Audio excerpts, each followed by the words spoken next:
नमस्कार, म चाहिँ विपिन काफ्ले। यो च्यानलको चाहिँ फाउन्डर भनौँ न होइन। यो भिन्न सोच नहुनसक्छ होइन। मभन्दा अगाडि पनि हजारजनाले भनिसक्नुभयो होला, मभन्दा पछि पनि हजारौँ लाखौँले भन्नुहुन्छ। हामी जेनजी वा हामीभन्दा मिलिनियल सबैजनाको सबै नेपालीहरूको चाहिँ मनमा हुन्छ कि प्रायः जसो हामी गाउँबाट सहर छिर्ने मान्छेहरूको मनमा हुन्छ यो कुरा चाहिँ। हामीले चाहिँ गाउँ किन छोड्यो त भन्दाखेरि विकास खोज्दै, सहरमा चाहिँ विकास खोज्दै, सहरमा अवसर खोज्दै हामी सहर छिर्यौँ। त्यसले गर्दा के भन्छ भन्दाखेरि हाम्रो चाहिँ गाउँ रीति हो क्या। युवा जनशक्ति नै कोही रहनु भएन। हामीभन्दा अगाडि पिँढी अवसर खोज्दै सहर छिर्नु हो, हामी यतै भयौँ। हाम्रा साथीभाइहरू कतिपय गाउँमै हुनुहुन्छ, त्यो पनि उहाँहरू पनि अब सहर बस्ने तर्खरमा हुनुहुन्छ। उहाँहरू पनि अब अवसरको खोजीमा सबैजना सहर बस्नुपर्छ, त्यो मैले माने। तर अब हामीले पढिसक्यौँ, हाम्रो जेनजी युवाहरूले चाहिँ के सोच्नुपर्छ भन्ने जस्तो लाग्छ कि मलाई चाहिँ गाउँलाई चाहिँ हेर्ने दृष्टिकोण चाहिँ बदलिनुपर्छ जस्तो लाग्छ मलाई। त्यसको लागि चाहिँ हामीले गाउँलाई चाहिँ विकास गर्ने हो, तर गाउँलाई सहर बनाउनु चाहिँ होइन। गाउँका मौलिकताहरूलाई जोगाएर चाहिँ गाउँलाई चाहिँ मोडर्नाइज गर्ने हो। त्यसको लागि चाहिँ हामीले के गर्न सक्छौँ भन्दाखेरि हाम्रा गाउँको सम्पदाहरू, अनि मठ मन्दिरहरू, अनि वन जङ्गल, अनि हेर्न लायक सम्पदाहरू, अनि वरिपरिका वातावरणहरूलाई चाहिँ बिकाउन सक्छौँ। कसरी बिकाउन सक्छौँ भन्दाखेरि पर्यटनभित्र आएर। पर्यटनभित्र आउनु पनि यति सजिलो कुरा चाहिँ होइन, तर यसमा स्टार्टिङ गर्नको लागि चाहिँ हामीले केही कुराहरू राख्न सक्छौँ।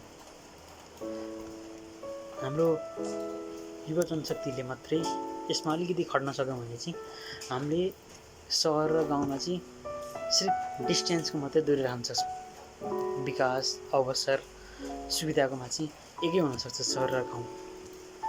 हामीले गाउँमा रहेको खेतीपातीहरू देख्छौँ, त्यो खेतीपातीहरू पनि अहिले खेतहरूले पनि हात पाएको छैन खेती गर्ने।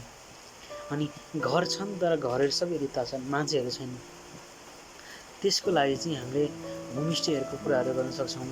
मान्छेहरू राखेर अनि कुनै पनि एउटा सिजन चाहिँ, जस्तै मनसुन सिजनहरू चाहिँ एकदम राम्रो हुन्छ। मनसुन सिजनमा चाहिँ टुरिस्टहरू भित्र आउने, अनि खेती आलीबाली हाम्रो लाग्यो, धान खेतीहरू हुन्छ, विभिन्न खालको खेतीहरूको कुराहरू देखाउने।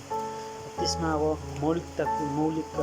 मौलिक खानाहरू हुन्छ, अनि चाडपर्वहरू हुन्छ। त्यो कुराहरूमा चाहिँ मान्छेहरूलाई लिएर आउने, अनि त्यसपछि त्यो कुरा गर्न सक्यौँ भने चाहिँ मान्छेहरू यति भन्न सकौँ न, मेरो गाउँ त यस्तो छ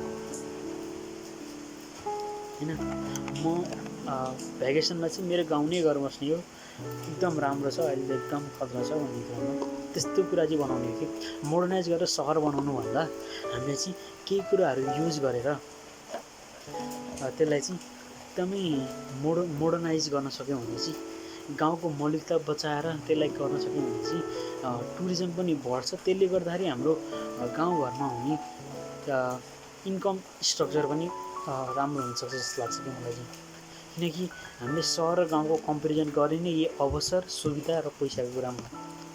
हामी सहर गयौँ भने यति कमाउँछौँ उति कमाउँछौँ भनेर हामी कुरा गर्छौँ, तर सहरमा यति खर्च छ भने त कुरा गर्दैनौँ। हाम्रो गाउँमा धेरैवटा कुराहरू राम्रो छन्, हामीले के नराम्रो कुरा भन्छौँ भन्दाखेरि सुविधा र अवसरको कुराहरू छैन भन्ने कुरा गर्छौँ। त्यही कुराहरू हामी सहरमा चाहिँ यो रेन्टहरूको कुराहरू हुन्छ, धेरै कुराहरू हुन्छ। स्ट्राइकहरूले गर्दाखेरि कहिले खानाहरू नहुन सक्ने हुन्छ, कहिले के हुन नसक्ने हुन्छ होइन। त्यसलाई चाहिँ हामी पोजिटिभ वेमा राख्छौँ। यो सोचलाई चाहिँ हामीले बदलेर गाउँमा सुविधाको कुराहरू भन्दा नि गाउँमा के कुरा चाहिँ राम्रो छ त, त्यो कुरामा भन्दा पनि हामीले चाहिँ के भन्न सक्छौँ भन्दाखेरि अवसर र सुविधा चाहिँ दुवै बच्चाकै एकै स्टेबलमा राखेर प्यारलली राखेर हेर्न सक्नुपर्छ। त्यसले गर्दाखेरि चाहिँ हामी सबै कुरा यसरी म्यानेज गर्न सक्यौँ भने चाहिँ दुवै सहर र गाउँमै दुवैतिर एउटै कुराहरू हुन्छ। यसको प्रोज पनि छ, कन्स पनि छ, एडभान्टेजेसहरू पनि छ, डिसएडभान्टेजेसहरू पनि छ। त्यही भएर हामीले चाहिँ गाउँलाई चाहिँ सहरभन्दा पनि मोडर्नाइज गर्न सक्यौँ भने हाम्रो गाउँको पनि र देशको पनि विकास हुनसक्छ। किनकि गाउँ भनेको जग हो, एउटा कुनै पनि घर बनाएर भने गाउँ भनेको जग। हामीले त्यो जगलाई चाहिँ राम्रो बलियो बनाउन सक्यौँ भने हाम्रो माथिको स्ट्रक्चर पनि राम्रो हुन्छ, बसिरहन्छ, सस्टेनेबल हुन्छ। यो चाहिँ मेरो विचारहरू हो होइन। तपाईँहरूलाई कस्तो लाग्छ कमेन्ट गरिदिनु होला। हामीले यो सोच्नु राम्रो हो कि होइन, मैले के कुराहरू कति कुराहरू त्रुटि गरेँ होला, कति कुराहरू मैले बिर्सेँ होला, केही कुराहरू छुटेँ होला। तपाईँहरूले केही कुरा छ भने त्यो कुरा राख्न सक्नुहुन्छ यसमा। यो चाहिँ हाम्रो च्यानल हो, यसमा चाहिँ धेरै कुराहरू, धेरै थरीको कन्टेन्टहरू चाहिँ हामी पब्लिस गर्दै आएका छौँ र फेरि पनि गर्दै जान्छौँ। अनि if you want to start होइन चाहिँ लर्निङ, त्यसपछि मैले भनेका कुराहरूलाई तपाईँहरूलाई मनपर्छ भने चाहिँ कमेन्ट गर्नु होला। अनि मेरो यो च्यानलको यो भिडियोलाई चाहिँ सेयर गरिदिनु होला है त। सब्सक्राइब पनि गर्न नबिर्सिनु होला। And we will be right back to where we started. All right, I'll see you soon.